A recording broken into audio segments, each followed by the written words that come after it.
I always say that we are like 30% technician and 70% therapist. We are most often dealing with people who are at the farthest end of this very strenuous, stressful journey. So they've run out of money. Every possible thing that has gone wrong for them. They're in a vulnerable state. We need to be really sensitive about that as colorists, as people who are able to take this project that means a lot to these clients and to be able to shepherd it. You want to instill that you are the person to shepherd this project along creatively. You're the person who's going to put it in its best light and give the care that is necessary. Welcome to Color and Coffee, a podcast that's focused on the craft of color and the artist behind it. I'm your host, Jason Bodak, and each episode we'll sit down with some of the most talented artists in the industry and have a casual chat from one artist to another. We'll share their stories, their insights, their tips, and maybe even a little gear talk. Whether you're a seasoned pro or just getting started, join us for some great color discussion. Sit back, relax. You're listening to Color and Coffee. Hi, I'm Jason Bodak, and welcome to another episode of Color and Coffee. Before we dive in, I want to give a huge shout out to our sponsors, Flanders Scientific, Demystify Color, and Pixel Tools. Thank you very much for sponsoring the show. I'm really excited about today's guest, someone I've been wanting to bring on the show since his name first came up in conversation during season 1. His name is Luke Cahill, and he's an incredibly talented and incredibly busy colorist here in Los Angeles. Luke specializes in high-end documentary and indie feature films with projects like Icarus, With Love, Meghan, Tangerine, and American Murder, Laci Peterson under his belt. Welcome to the show, Luke. Pleasure. Thanks for having me. Normally, this is where we would ask you about coffee, but we're going to drive right into the episode because we have a lot to talk about. So, real quick, you've told me your story, but can you give sort of a brief summary of how you got into being a colorist and how you got to where you are now? Sure. I'll be as brief as I can. I think I've always loved filmmaking from a young age, even from 11 years old. My parents got me a camera and I was making movies with my friends. And senior year of high school, I made a film in an effort to get into college with that film. And I remember I went to the Video Maker Magazine Expo, if you remember Video Maker Magazine. And I saw that they had, I know that Premiere was out and maybe like this Pinnacle video editing system was out, but there wasn't really a lot of like non-linear editing options with the computers we had at the time. Mm-hmm. So I rented a standalone non-linear editing box called the Casablanca, where you could take your mini DV footage, digitize it, and edit it on the CRT TV as like a display.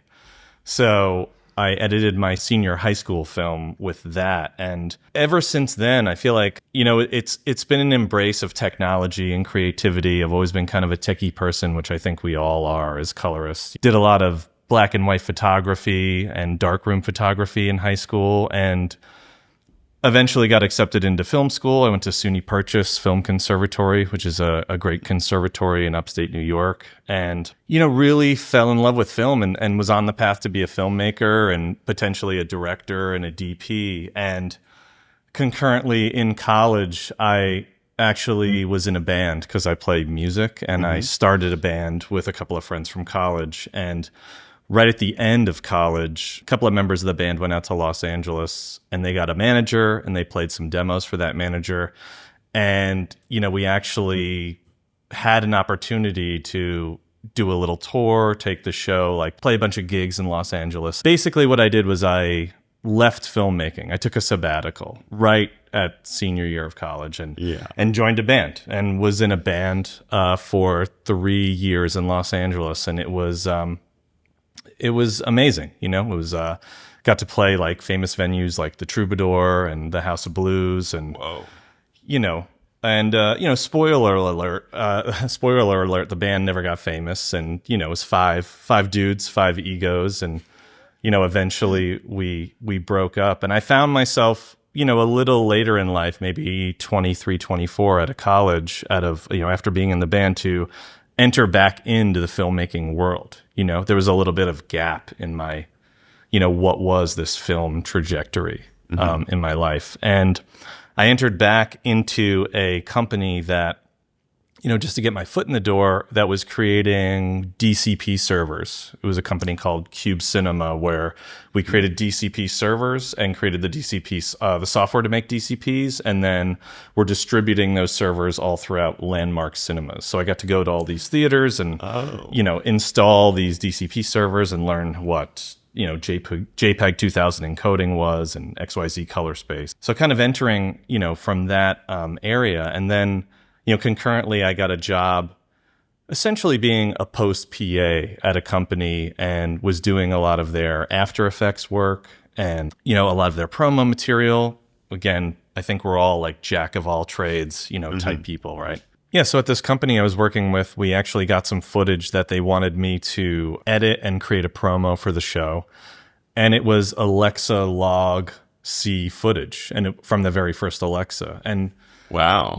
I'm coming at this having shot film, having shot, Rec 709 video. I don't even know really what I'm looking at. So I pull this into what I think was Final Cut 7 at the time, and I start messing with the S curve, and I'm just going like, well, this must be something wrong with this footage. It's really milky and gray, and and I think, I didn't really know. I think it was like the first log image I had ever seen, and cut to a couple of days later. Once I had edited the promo, we walked into a color suite, and I walk in, there's the big Da Vinci panel there. We're in a dark room, and I see this footage, this log footage I've been looking at, with a click of a button, turn into something colorful and beautiful. And it took my breath away, I think.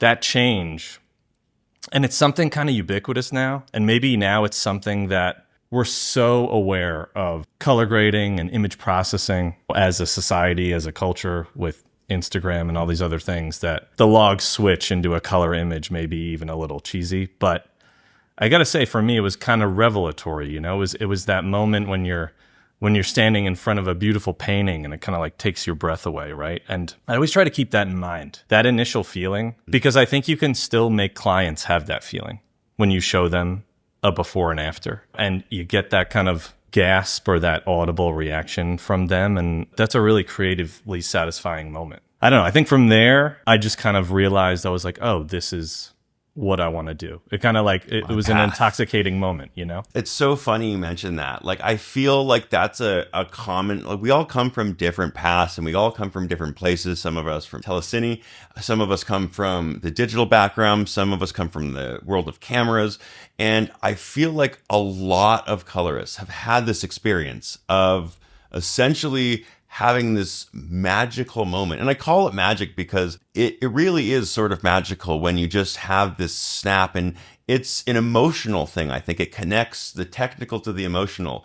And for me, it's like, oh my God, there is somebody that does this. But not only that, it's not just a technical thing. There is emotional context to this. Because I also remember the first time I was in a color suite and I had that similar emotional connection where it was like, oh my God, I've also messed with log footage, but this is what it's supposed to look like. And it happens so quickly. And then you get to balancing, and then it's like, whoa, when you actually see a professional do this, it's like, I mean, I thought I was watching an astronaut, to be honest. I was just watching a professional at work.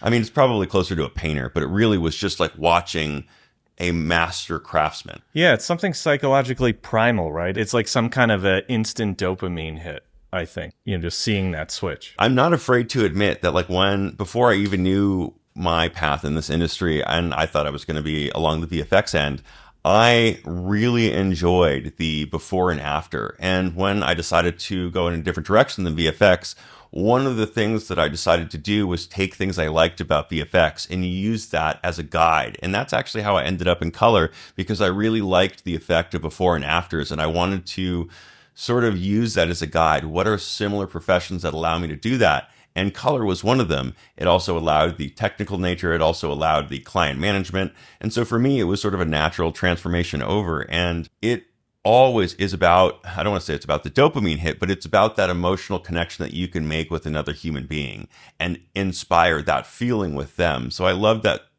you are able to remember that and try and inspire that with your client. That's a super important feeling to try and push on to somebody else and get somebody to experience that. Because I don't know about your projects, but it feels like most, especially with an indie film, they might be working on this for years and years and years. And we have it for such a short period of time. That revelatory switch can feel like I'm seeing the light finally. Absolutely. I mean, you said it before. I think magic is the right word. I think that filmmakers who, sometimes, especially with these documentaries, people have been working months or years on a project. They've been slaving away and they've been doing the gritty work of production, of editing. And that can take a lot of the essence of cinema, of film, the love, the magic of it out of it, right? And I think what's so beautiful about what we do is we're the people who get to inject that magic back into it, not only for us, but for them. Like, we get to show them something beautiful about their own film. It's like all that effort that they've been putting in, all that non-glamorous part of filmmaking, how the sausage is made stuff. We get to actually introduce the magic back into the film for them. I mean, that's just such a creatively satisfying thing we get to do for clients. And maybe this is just something that I'm most satisfied about, is what I like to remind clients is I frequently hear the phrase like, oh my God, you made it look so good. But I like to remind clients, it's been there the entire time. You guys shot this. I'm just bringing it out. And it's so amazing that to watch the look on their face when they realize, oh my God, this was mine all along. Yeah. No, I mean, that's the amazing benefit of what we're able to do. I take that responsibility very seriously. And I think it's a great honor to work with these artists and to do that for them, essentially. We bring it's order out of chaos. So let's talk about a couple of these projects. You've worked on some really high-end projects, from some high-end documentaries like Icarus, with Love, Meghan, and American Murder, to some now very high-end directors like Sean Baker and Tangerine. Let's talk about Tangerine and your relationship with Sean Baker, because I believe you just finished a new film with him. Yeah, so we just finished a film that Sean was the editor and producer on. The director is his longtime producing partner, Shi Ching. And it's a film all shot in Taiwan, in Taiwanese language. And it's coming out on Netflix in November. I don't know when this is going to drop, but it should come out in November 2025. And it's another film all shot on the iPhone. He is such an interesting guy in terms of what he decides to use for his film. So that's super interesting. How was that for you? Because I know it's really easy to get caught up in the technical, but how did you feel grading a film shot on iPhone? Well, for Tangerine, it was interesting, right? Because it was introduced to me as like, okay, there's this feature film. It's kind of low budget, and it was all shot on the iPhone. And I think if, as us, we're like, we want the, best and shiniest cameras available. And I didn't understand at first what we were getting into. But with a filmmaker like Sean, he's such an artist and such an auteur that his vision is so clear and so specific, and he's a cinephile. He's the reason the word auteur actually exists. I mean, his passion and attention to detail is like second to none, right? So he came in with a ton of looks, a ton of like pre-grading that he had done, I think, in Final Cut 7. It was really inspiring because he basically, the problem with the iPhone, or just the nature of the iPhone footage, that was the iPhone 5S. So it was just... Wow.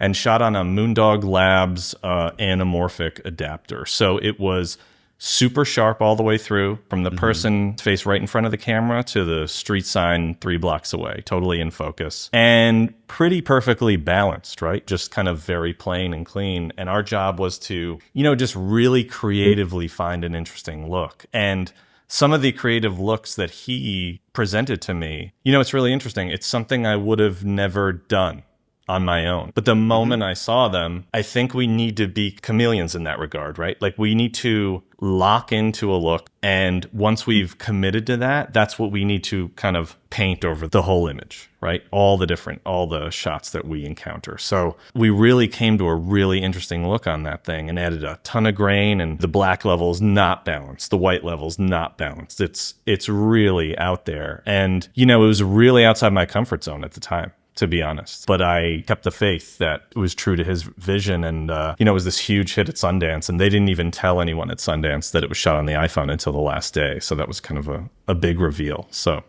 Oh, wow. I thought Yeah. that was a whole part of its marketing thing. So that's super interesting that they sort of hid that. I think after the fact, maybe concurrently, Left-Handed Girl, this new movie, he is the editor and producer, was a similar type of vibe. We kind of spoke the same language, and I think it was a lot more of an elevated look because I think this was the iPhone 11 or 12, so a little bit more image to work with. We got to employ a lot of new techniques that, are available to us now, like halation and bloom and grain and Was giving this one in log? Because I know previously the iPhone 5S is all it had was Rec 709, but now we have, the iPhone is basically a pseudo cinema camera if you set it up correctly. This one was shot with Filmic Pro, I believe, in the Apple log setting. So yeah, it was log-ish. Better than Rec 709, so definitely moving towards something that we tend to like to work with a little more. Yeah.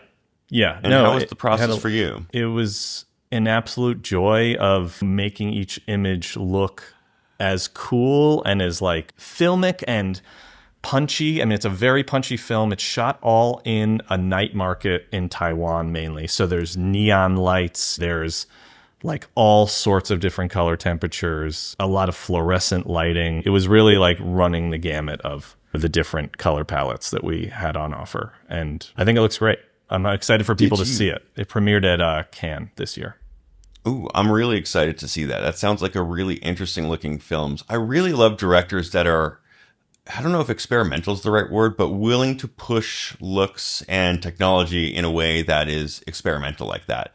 It may not always result in the best final result. Like Tangerine wasn't personally my favorite film, but I appreciated it for what it was, which was opening up and proving you can make a full feature film on an iPhone. It sort of opened the doors and said, go, run. I'll speak for myself, but I think I'm speaking for most colorists. I mean, we get locked into our way of doing things, right? Especially because of our time constraints. You can get burned by experimenting, right? You can try a new tool and you've done it on 1,700 shots, and, a week later, you're like, oh boy, this is, I need to reverse engineer all of this because it's breaking this light or this part of the image, right? And there's so many tools at our disposal. I think it's really important. I have to remind myself this all the time. It's really important to almost try something new every single project, to not get stagnant in your way of doing things. I mean, I'm guilty of that more than anyone. I think we all are. It's a comfort, and it's difficult to be uncomfortable when you're supposed to be the expert and you're supposed to be the professional, and the client is saying, what do we do? Or what would you do? And to suggest something that is uncomfortable is a brave move. It's so much easier to go with what you know that works because you've done it on every other project. And obviously the budget and the timing has to allow for that, but being brave enough to say, I'm not sure about this, but I think we should try this.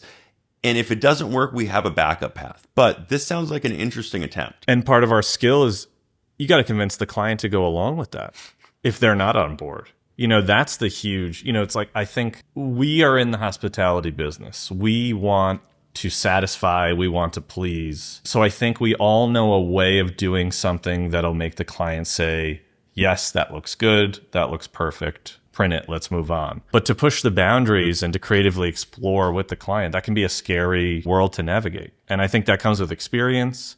I think a lot of people who come to me now, fortunately, know what I do and they trust me. And I think that's the biggest hurdle to get over, is to gain people's trust. Not only gain trust, but not lose it. Because I think the biggest issue once you've gained it is keeping it. Because if you've lost it, it's almost impossible to get back. It's even harder than gaining it the first time because broken trust is gone forever. It's like a piece of glass. You've shattered it. You can't glue it back together. Yeah. I mean, relationships are, I definitely talk to younger colorists who are either asking advice or picking my brain. And I think most people will say relationships is the most valuable commodity in our industry, right? Your next job is coming not from a job board or from a Facebook group or from LinkedIn. Is coming from a relationship that wants you to be on their next project. That's the most likely place. And it's hard to find that information out, right? I think, in a world of the proliferation of YouTube videos and online content about color grading, and on Instagram, on YouTube, on TikTok, a lot is about the tools and not a lot is about client relationships, like what the vibe is like in the room. That's the stuff that just comes with experience. And that's the stuff that you I don't know if you can't teach it, but you can only learn it by experiencing it. Experiencing it, and unfortunately sometimes making some pretty bad mistakes and having to analyze that and figure out, well, can you do better next time? I've made all the mistakes. I've made them all. So let's jump to one of your other projects, which honestly is, if I'm not mistaken, one of the highest profile projects I've seen you do, which is With Love, Meghan. Yeah. Tell me a little bit about that. So the production company's IPC. Here at my company, Lightwave, we do a lot of shows for them. And it was a very high-profile show shot on the Alexa 35 by the DP, Jeremy Leach, who he has a long-standing relationship by shooting most of the Anthony Bourdain content, like Parts Unknown. And this was an interesting challenge, right? It's a cooking show, all shot basically at this beautiful property in Santa Barbara. And on paper, that sounds pretty easy peasy when it comes to color and pretty straightforward. But I think creating a unique look for that show, the diverse cast of guests and characters, making it look beautiful, shiny, poppy, open, cozy, bright, all those words were thrown out. There's a lot of nuance that goes behind crafting a look like that. I think the hardest looks are the ones that don't look like looks, but they're there. And so that's why that program is so interesting to me, is it really looks like it was shot like that, but I know there's a look there and I know there's a significant amount of work behind it. And so that's why I was so impressed, is it just looks so bright and elegant and happy. That was the mission statement, and hopefully we delivered. But yeah, no, that was a really fun project. Jeremy did a great job. Some of his other operators, Andre Krenak is a good friend and colleague, Wu Lovinger. The whole team on that was top notch. You and your whole team as well did a fantastic job. So be sure to check that out. That's on Netflix. Is there something you want to talk about? Early on in my career, I think something that I was fortunate to experience was I was given micro budget features that were shot in 11 days and needed 16 hours, where 16 hours was the allotted time for the grading. And that meant a 4-hour set look and a 4-hour review. So you essentially only had a day to grade an entire feature film, usually shot on the Alexa with some stock footage in between. When you have that as your boot camp, I'll say I literally have done several dozen of these, right? And I think what that teaches you is when you're doing your first pass, which to me is that's the most fun I have. The most fun is getting the clean project kind of on your own, and you just need to cruise through those 1,700 shots and put a look on them. I think what that time constraint taught, I don't recommend grading a movie in 16 hours. I don't recommend. But if you have to do it, if that's what the budget constrains, I think it prioritizes your thinking. I think it prioritizes what you need to be focused on. And that's where being fast about balancing, like really having an instinct for what serves the scene. And I think as you move through shots quickly, especially in that first pass, it trains you to hold the look in your head, right? If you have an idea of a look, we all know we can get bogged down on one shot. We can just sit on one shot and tweak and add windows. You hit play, the shot's 3 seconds long, and you're like, oh, geez, that was a lot of work. I don't like to do that at first, right? I think my very first pass is an overview of the whole film. And I just kind of like to cruise, get into a flow state. And it's surprising over the years doing films like that, it's really surprising what you get. I feel like you're 90% of the way there after that pass. I feel like that is really well represented in the fact that so much color grading is overcomplicated with plugins, film emulation, and the newest, coolest trend, when the fact is, if you just properly balance the footage throughout the film consistently, it'll look pretty good, especially if it's shot well. Like you said, no one's recommending doing a film in 16 hours.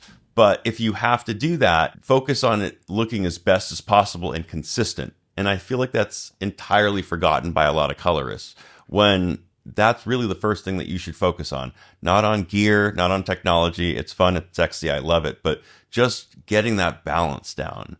And that's actually one of the reasons I wanted to bring you on the show, was when you were mentioned in a previous episode, you were mentioned in the context of being a master balancer. You could balance a shot faster than so many other colorists.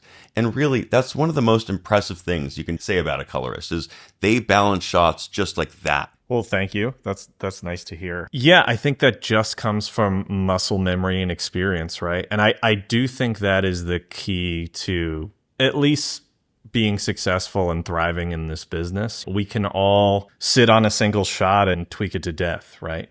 I'm guilty as the rest of them to get into the tools, really get into the nitty gritty. We have so many amazing tools at our disposal at this point. I think I've showed you my node tree, and I know the node tree it's a big discussion amongst colorists, but I basically I'm twist and lift gamma gain in essentially one node. There are other nodes that are doing other things. I have one node that I just call color, and that's where most of the kind of twisting the knobs is happening. That was what I walked away with. Like, I was most impressed how much you were doing in that single node. And I have what I'll call a medium-sized node tree because I like to separate stuff out. But I was most impressed how much you did in that node and how much of the entire grade was comprised in that node. Yeah, you had saturation and little stuff down here, but really the gist, and you could delete almost every other node, and really the grade would be fine if you just had that color node right there. And that I thought was incredibly impressive. And it shows that while fixed node trees are really, really useful, it really is just about getting that balance down and learning how to spin the wheels. To me, it's the most important thing. I mean, everyone has a different way of working, but that was what was ingrained on me early on. The older colorists that I had the chance to ask questions of or learn under, that was what was ingrained in me. I mean, I used to have to grade without a LUT. I used to just have to twist the knobs with the log footage and get a workable image. And you can do that. I don't recommend doing that nowadays. Yeah. You know, we have a bunch of other protocols that make a lot of more sense. But I think that's good training. I mean, if any younger colorist is thinking about, you know, what skills they need to actually practice, I think it's just really getting everything done in one node as a limitation. The limitation is your strength there. It's a feature, not a bug. Totally. And other people have different ways of working. I'm just speaking for myself, obviously. You know, that's how I kind of like to do it. I think it goes back to the fact that we all come from different places and we all have different ways of working, and we're all just going for a fantastic, consistent looking images. But also clients want so many different things. And I mean, your credentials show you have people that love your work. Your work looks great and it's varied, which is something that I love about a colorist, is when they don't have a specific calling card, when they're able to be, like you called it, a chameleon. They're able to read what their client wants and adapt to what the project calls for. I think that's so important because, again, we're in service of the client. We're in the service industry. I keep saying that. Like when I started Lightwave, the company I own here in Los Angeles, one of the biggest tenets was that we are in the hospitality business. We're in the service industry. I think we're here to serve the creative needs of the client and the project. Yeah. And I've definitely sat there for hours before a client comes in, and I've thrown a crazy film emulation, grain, halation, bloom, gate weave, whatever you want, right? And I've just been like, oh, this is so cool. They're going to love it. And they've walked in there and been like, I don't really like that. I think the grain's too much. I think it's too contrasty. I don't like this. What is that? Halation? I don't like that. I don't think you can fight that. I don't think you should fight that. I think you need to be an open antenna and receive what the client is giving you, and you need to adapt to that. I mean, that's at least my philosophy. So I want to dig into that a tiny bit because I think, one, it's easy to get defensive about that. And two, how do you tend to respond when a client says, I don't really like that? Because it's almost, some people sort of freeze and go, okay, now what? And they instantly go to their next look library, which is a great step. But what do you personally do? Do you ask your client, what are you guys looking for? Or do you try a couple things out of your look library? Or do you just start going live and start grading live with them to see what they like? Each case is different, obviously, but it's an important point to keep in mind that I always say that we are like 30% technician and 70% therapist. We are there to facilitate a vision. I mean, we are most often dealing with people who are at the farthest end of this very strenuous, stressful journey. They've done all this hard work with production, with post-production. Yeah.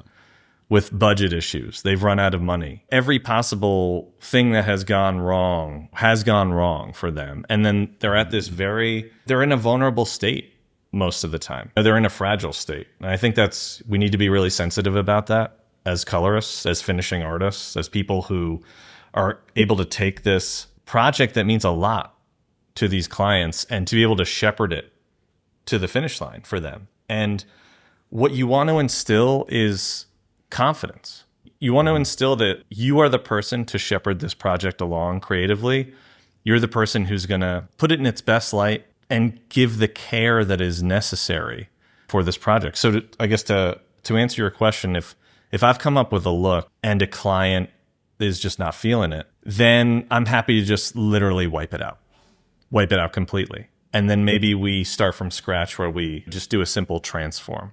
And then I can break down each layer. Because I think the real skill that we must possess as colorists is, I say 30% technician, 70% therapist. Part of therapist is translator too, right? I think oftentimes, especially with me starting out, you misinterpret what the client is saying because either the client doesn't have the vocabulary, the technical vocabulary that maybe you have, or they're saying what they feel, but it's not technically what's happening on screen. Like I've had people say it's too contrasty, and they mean it's too saturated. I've had people say it's too pink, when what they mean is that vase in the top right corner is too pink. And I think early on, you hear it's too pink.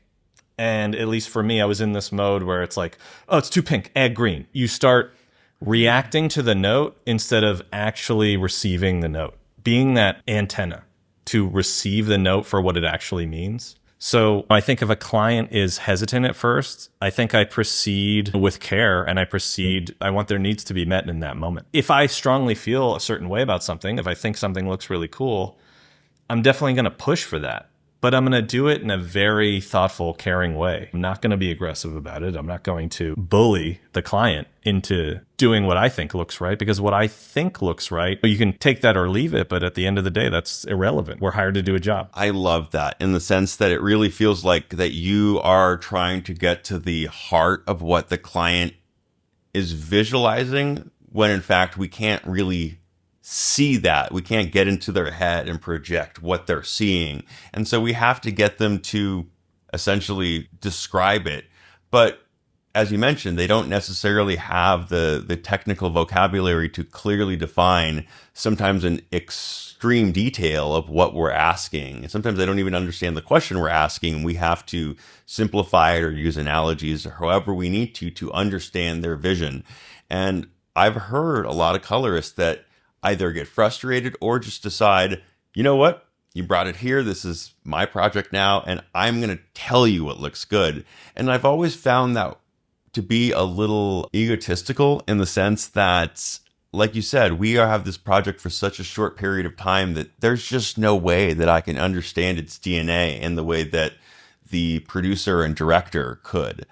I can give my own opinion on it. I'm a highly opinionated guy, as everybody knows, but it's not going to be the person that created this film. I'm just a team member that, like you said, that's meant to shepherd this film to the finish line and hopefully hand it back over to the whole team that says, this is exactly how I saw it. It's like you took the projector from my brain and it's on the screen now. I've had dozens of projects that are handed to me and I'm the second or third colorist to work on the project. And I think there's a lesson to be learned there. You know, it's I don't take that as like, oh, I'm better. You know, I don't take it as that at all. I analyze, well, what went wrong? Like what needs of the client were not being met? It's a shame that it takes several colorists to do that, but I've heard that story from quite a few people in the sense that our job, like you said, is about hospitality. It's making them feel safe. It's making them feel like we care about their vision. And most importantly, it's making sure that we understand what they want and what they're looking for, even if they don't necessarily know it yet. It's about opening up that freedom and that safe place to discover and experiment and try and find out, okay, we are starting with this log negative, like I used to describe it, and we're going to try and figure out how it looks when it's processed now. I think clients, at least my clients, for the most part, appreciate you going on the journey with them. I'll explain my thought process. I'll break down the node tree node by node. I'll explain how I've reached this look or how I've come to this look for the footage. And I think that really opens up a bond between you and the client. They want to be let in. It's kind of a mystery. To flash on and off images for people and show them something that's a little magenta or a little green or a little saturated or not, and just be like, what do you think? What do you think? I mean, that's a lot on people's brains who don't do that. It's a shock to the system. So I think you just need to be very mindful of it. It's funny. I've actually never thought about the sensory overload it must be to be in a color suite when you actually haven't had to make all those decisions before. And that's such an amazing point you made, because it is so difficult when you're just overloaded to decide what is this decision if you haven't thought about it. Like, not everybody is Sean Baker and comes in with, I know what my vision is. This is exactly what it is. And we can go from there. Sometimes it's a discovery, like you mentioned, and giving a safe place for that, I think, is incredibly important, and not feeling like you're going to jump down their throat and be, hey, this is my color suite and this is the way it's going to go. Or this is a cool look and trust me, this is how all the other features are, is overwhelming. Also, nobody wants to be talked down to, especially on your own project. It feels disingenuous. So I think the fact that you include them on your journey is part of your success. I think so. I mean, I think it's probably why people come back. I mean, I've definitely had a lot of positive feedback. That comes with experience, right? I can't stress that enough. Like, this is something that's learned over a long time. Absolutely. Something like balancing is not something that you can, balancing, client management, all of these skills are something that you certainly pick up over time and experience and continue making mistakes and hopefully learn from them. You're never done learning, I think. That's one of the things that I picked up in this profession, and why I love doing this podcast is I literally learn something from interviewing every single colorist. I pick up something that I can take away and bring to my own practice. I think it's hard, right? I think it's hard for us who sit in the dark all day and are image processing and tweaking all day to see the forest through the trees with that kind of stuff, right? You know, it's hard for us to know. Like, we can just add a point of saturation or a point of green and just back and forth it, and to assume that someone's going to even receive that in the same way that you are, I don't know, that's probably a mistake. You know, you really need to meet them where they're at. And some people are going to be used to that, and some people are going to be totally overwhelmed. So I think creating creative, open environment and open dialogue, it's probably the most important thing for at least that first day, that set look session. And I think, again, putting everyone at ease, having them say, like, I've had plenty of people say after 1 or 2 hours of a set look session, they're like, we're good. You got this. That's the best thing you could hear. They have utter trust in you, and you can go about what you do best. And they are, I mean, obviously they're going to look at reviews, but they have trust in your professional ability. You've proven yourself. Yeah. No, I think that's probably not talked about enough. It's funny because I've gone to lunch and beers with other colorists, and they say, like, man, I just wish I could find those clients. Like, they are that way from the very start. But I think you nailed it on the head. You have to build that trust with them and get them to the point where they can trust your decision making. They have to, one, understand your decision making and then trust it. Those are two different steps, I think. Assuming that you guys are on the same page is, I think, a false assumption. I mean, some people come in totally intimidated to the point of, early on, it would be like, if you change it from log to rec 709, it would even be like, oh, no, this is too contrasty, this is too colorful. If they've been watching the log for months at a time, the offline edit, I call that logitis. Oh yeah, 2011, baby. Yes, but that's okay, right? You have to meet them where they're at. You have to be empathetic. You have to guide them on that journey out of log. Obviously, teaching and knowledge goes a long way, but I think a guiding hand is a really, really helpful thing to help a client pass that stage. And I think like you called it, logitis that we saw in 2011 with the introduction of Red and Alexa is a result of us and a lot of colorists not knowing how to do that properly and not knowing how to address the workflow and really help handhold the client. Because obviously the film development process was, you had to develop film and you had to print it. Otherwise, you couldn't do anything with it. But obviously now you can just send the log ProRes file and call it a day.